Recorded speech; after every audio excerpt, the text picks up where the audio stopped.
Bilger's Bay, Bimming Merry Magna, Binster, Binge, Great Binge and Lesser Binge. Amazing. What's amazing? The names of our English villages, Watson. What foreigner reading these could ever think of us as stiff and sober-minded people? Bippery Cross, Birrer Crags, Bird Cherry Brook and Birding Piece Place, Burlston Junction. When do we go? Go where? To Burlston Manor, Burlston, Sussex. Whatever led you to believe that I'm interested in Sussex, Burlston, or Burlston Manor? No doubt you saw the account of the rather gruesome murder of Squire John Douglas. Quite so. The case has interesting features. But at the moment, I'm more interested in the fly fishing possibilities in the neighborhood of Burlston. Ah, that will be the Arun. Runs within 2 or 3 miles of the manor house. Hmm? What manor house? Burlston, the home of the late Squire Douglas. Oh, yes, I remember. I believe he was quite a fisherman. The moat is 40 feet wide. 40 feet wide? Well. Good Lord. He could probably fish from his bedroom window. And when the drawbridge is raised, the place becomes an island. 4 hours after the bridge is raised, the body of Squire Douglas is found in his study with half his head blown off. That should appeal to you. Fishing seems a safe business by comparison. Do you row a boat? A boat? For fly fishing? Have you ever fished before? Does this look like the equipment of an amateur? Odd word. Which? Equipment. All the fishermen I've ever known talk about their tackle. What do you deduce from that, Holmes? Obvious. Your fishing friends either lack experience or vocabulary. We deep-sea fishermen are in the equipment class. None of your nasty little bundles. Yes, that gaff is far more suitable for a shark than a trout. Do you really think so? No good for trout? Well, it depends what trout you're after. Oh, yes. Well, we must carry a tape measure. A tape measure? What on earth for? To measure our catch, of course. To measure our catch and throw back the little ones. A good rule in life, Watson. Always remember to throw back the little ones. You think our prey will count as a big one or a little one? Well, hardly as big as Squire Douglas lying dead in his castle, surrounded by his moat. Holmes, you've been analyzing this case. Well, you know, I haven't got enough data yet for analysis, really. Do you think it could be an accident? What, with a sawn-off shotgun? And the triggers of both barrels wired together? Murder, eh? Yes, possibly. What do you mean by possibly? Don't sit there, man. That may be opportunity knocking. Oh.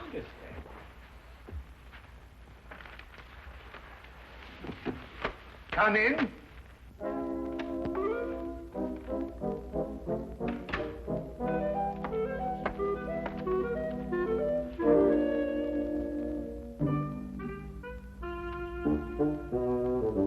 Mr. Sherlock, The fisherman. Hold on! Oh, come on! Blowing me! No, In there, boy. It's only a little one. Would you like it, Watson?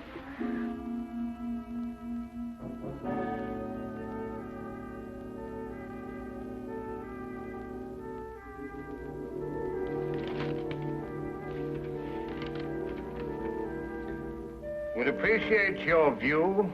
Intriguing affair, Burlston Manor. Signed, Inspector McLeod. Ha! Please, English, for I'm utterly baffled. Help. Yeah, where is it? Where's what?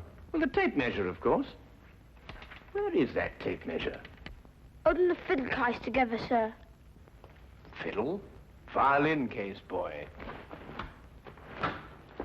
Oh, tell me, Watson, how are we off for trains?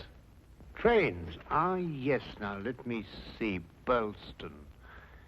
Yes, now, that would be the West Sussex Littlehampton Bognor line. Now, there's a 10:15. Now, that doesn't stop. No, of course, it's a 12:3. That will get us in at 4:2 or 4:7. I say, I'd forgotten, actually. You say you can't remember whether it's 4-2 or 4-7. Come, Watson, you're slipping. Blimey. Does it keep all the times in his head? Where else, of course? We are a nation of railway pioneers, my boy.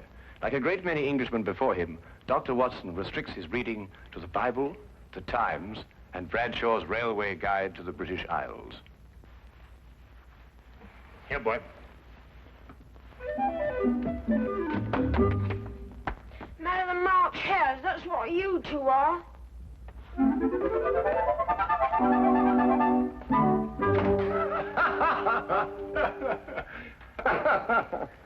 I say, Watson, have you seen my weekend bag anywhere? I suspect it's under the stairs. Mrs. Hudson got very tired of seeing it lying about. Oh, good. Well, that means it hasn't been unpacked anyway. I assume not. Excellent. Then everything is ready. Oh, be a good fellow, would you, and dig out that bag and put it in the cab along with that tackle. Why? Aren't you going to be here? I have a little reading to do. Pick me up at the British Museum Library, say half an hour before the train leaves. Now, look here, Holmes. This is no time to go reading. You'll miss the train. I cannot vouch for the punctuality of Dr. Watson or the reliability of the company's steam engines, but I, for one, propose to be at Burleston Halt at 4:02 p.m. precisely.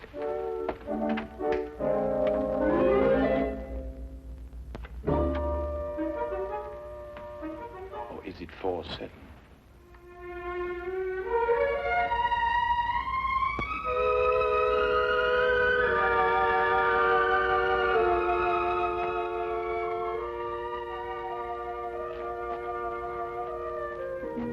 It was a nice piece of work, if I say so myself. The entire story hung on a spider's thread. A spider's thread? Exactly. Huh. Ah, it sounds interesting, Inspector. Now, perhaps you'll start at the beginning. Simply stated, the castle, as you'll see, has a moat. And when it's up, as it was at the time of the murder, it's a sealed fortress. Who was in the castle at the time of the crime? The murdered man's wife, Mrs. Douglas, and a foreign friend, John Morell. Just those two? And the servants, but we've been able to rule them out completely. And from your description of the house, it would have to be one of them. Either Mrs. Douglas, or this friend of hers, Morell, or both of them. They tried to make it appear as though someone had broken into the house and then dived through the windows to swim the moat. But you disproved it. Completely. How? I'll tell you when we get there. This murder weapon. A sawn-off shotgun, I believe. An odd weapon, that. And a foreign gun, too. 3 letters on the barrel. P-E-N. Aha. A larger P with a flourish over it, followed by a smaller E and N. That's right. Ah, the Pennsylvania Small Arms Company, the famous American firm. That's perfect. That's all I need. You mean you need additional evidence? Well, Mr. Holmes, every little helps, you know. Then your case against Morell is not complete. It's complete as far as... How did you know Morell is the murderer? How did you know? He has to be. Why? He's the only one who could be. Suppose I were to tell you that Morell is not your murderer. How do you know? Yes, Holmes. How do you know? Why didn't you arrest him? Well, he doesn't act like a murderer. Ah, he's too self-confident, eh? That's right. Seems to be daring you to arrest him. Yes. How do you know all this? Holmes, do you know this man Morell? Fascinating. Fascinating. The case has suddenly assumed the most astounding proportions and the most astonishing challenge, Watson.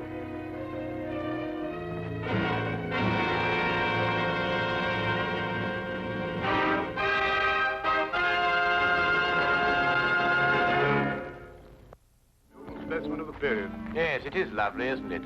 What did you mean, Mr. Holmes? Nothing. I just think it's a lovely building. No, I mean when you said that Morell didn't murder Mr. Douglas. Oh, that. Yes, what did you mean? How do you know he didn't do it? Well, if he didn't do it, she did. You're jumping again, McCloud. You're jumping. But it has to be one or the other. Does it really? What's he talking about? Well, don't you know?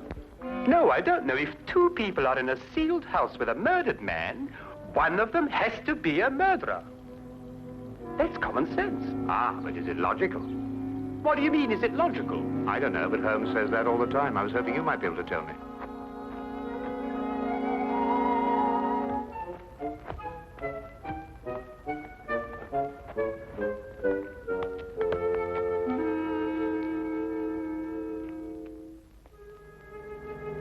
He hasn't been moved. That's just the way we found him last night. Watson? Of course, death was instantaneous. I should say so. The charge was not fired directly into the face, as the newspaper's account had it. Uh-huh. I'd say the blast came from below and that the gun was almost vertical. Excellent, Watson, excellent. May I see this shotgun, McLeod? Holmes, look at this. Good Lord. Wait, it's a brand like cattle. Well, how old would you say it was? Have you got your glass there? Yes. Thank you. It's very difficult to estimate marking like this, Holmes, but I'd say it's over 15 years. 20. Mr. Morrell? At your service, Mr. Holmes. Dr. Watson. News travels quickly. This is a small village. You said 20 years? Yes. The same age as this. It stands for the Mesa Valley, Arizona. Gold claim number 341. That is where John and I met 20 years ago. There were 3 of us. We registered the claim, worked it, and then sold it. We divided the money in thirds and went our different ways. 2 years ago, I looked John up here and stayed on. I liked it. And the third partner? He lost his money, and I believe his mind. He came to believe that we had cheated him. And he swore to kill us 10 years ago. Why didn't he? He couldn't find us.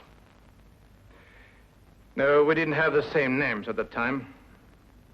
Do you think your old partner could have done that? I don't know, Mr. Holmes. I am not the detective. True. True. Well, we must bear that in mind. You tried to make it appear as though another man had been here and went out through the window. Did I? He tried to build an elaborate story. A man of his size was seen passing through the village wearing a loud tweed topcoat and a wide-brimmed hat. He was heading this way. On the window ledge, there is a footprint in blood, indicating, of course, that the murderer dived through the window and swam the moat. But he didn't. How do you know?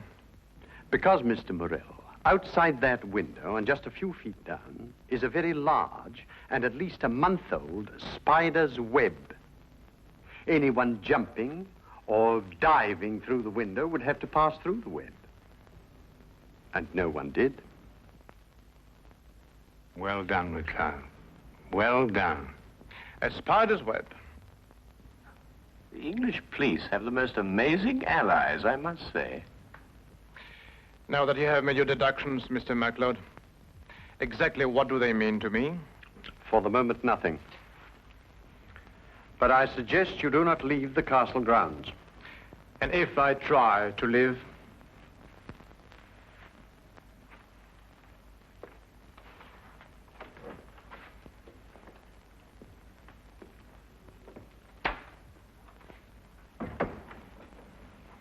Well done, McLeod. You've certainly got your man.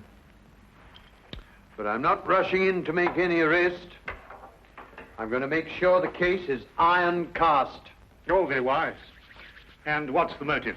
Revenge for the Vermis Valley affair? I've got to go a bit careful there, Doctor. If you ask me, it's a case of, cherchez la woman. Oh, what's he? Oh, is he the Douglas? Well, you know how these things are, Doctor, between us, men of the world. We know how a situation like this can...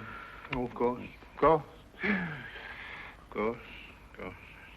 Delicate situation, then. Delicate. Yes, delicate. Might almost be called the case of the other man.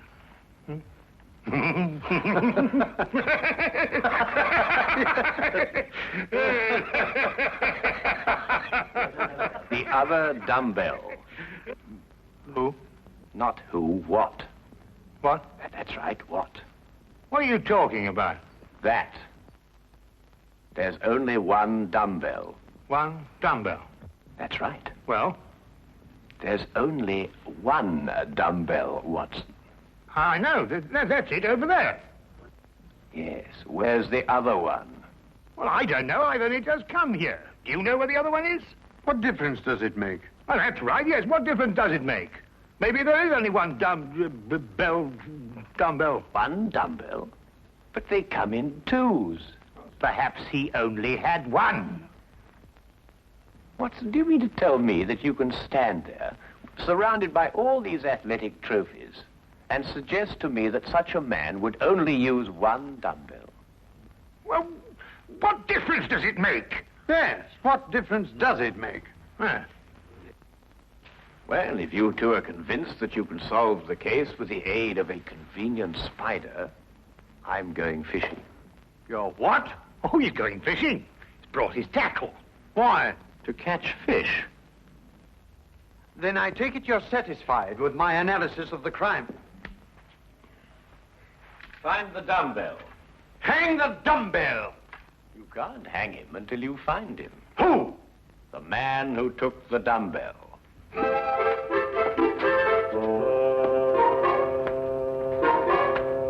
You've gone too far now, Holmes. I think you've made him very angry. Then he should fish. It soothes the nerves. Are you really going to fish? I am. Where? Out of that window. It looks very comfortable. Well, what do you expect to catch? A herring. A red herring. May I have the tape measure, Watson? To measure a red herring? To measure the big red herrings. The little ones I plan to throw back. Holmes, you're up to something. I am. What?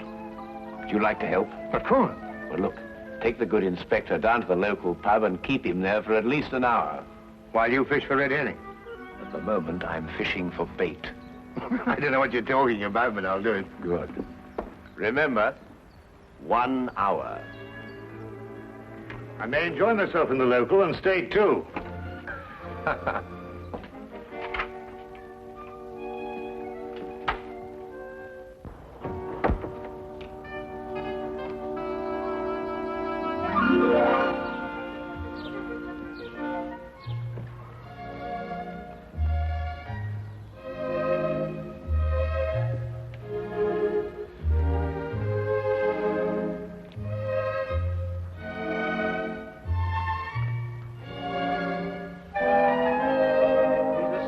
That Holmes. What do you think he's been doing?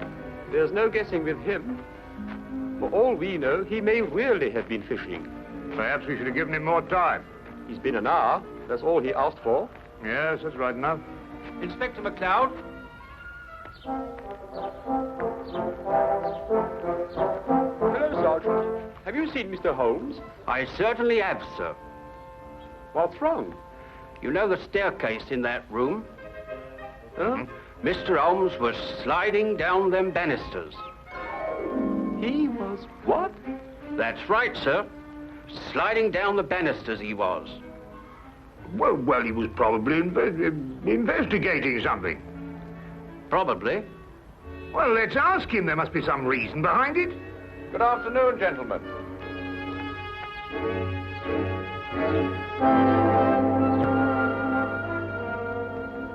Go on. Ask him. Ask me what? Well? What have you been doing while we were away? Well, first I fished, No. and then I slid down the banisters. I told you. Why? Why not? Well, And you, Inspector McLeod, are going to drain the moat. I'm going to what? Drain the moat. Empty it right down to the bottom. I can't do that. That's a major engineering job. Don't you realize that's a real river that runs round the house? Well, in that case, don't drain the moat, but tell everyone you're going to. And then what? Then we'll all meet back here in an hour's time. and see if we can find somebody pulling something out of the moat. Exactly. What? Red herrings. As mad as a March hare.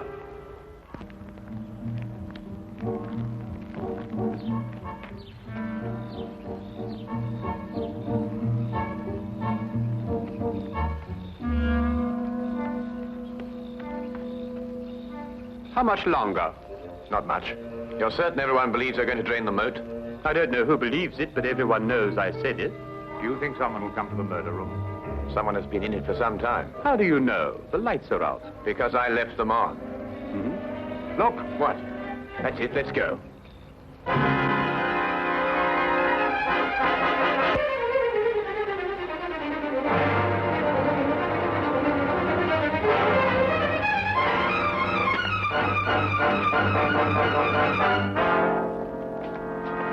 Oh, excuse me. What are you using for bait?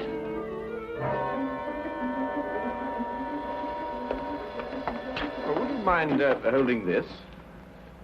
Thank you. What clothes did you say the stranger was wearing, MacLeod? A loud tweed topcoat and a wide-brimmed hat. Like these?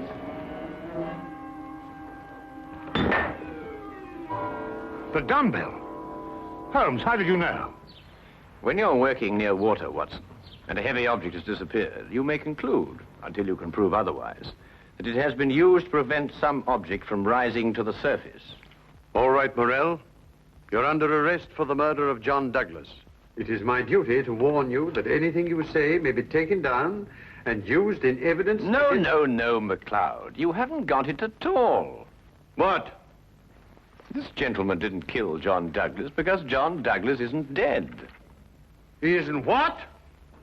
Dead. The man whose body you discovered in here is the very man who came back to... No, you're not with me, are you, MacLeod? Would you tell him, please? These clothes belong to our third partner. The man who's been searching for you for 10 years. Yes. He found us and arrived here with a shotgun. He and John struggled and the shot went off.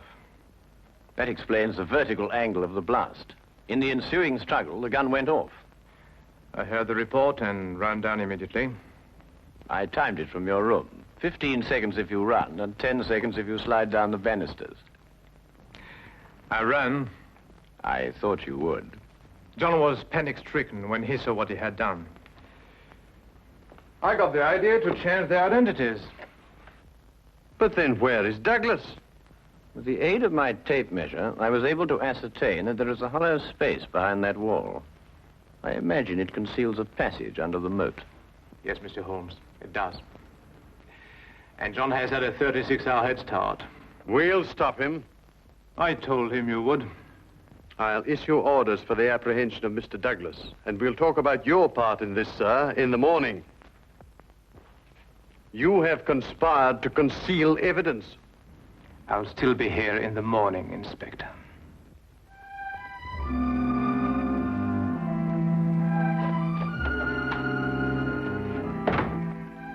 A very brilliant piece of deductions, Mr. Holmes. An excellent application of applied psychology. I haven't been tricked many times in my life. You must remember that the next time you become involved with murder. And you can now continue your fishing in a more normal manner. Fishing? No, I don't care for it, really. Unless it's deep sea, of course.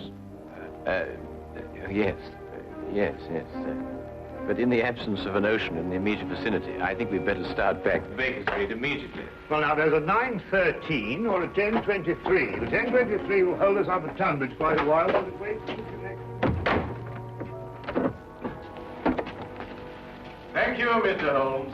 Not at all.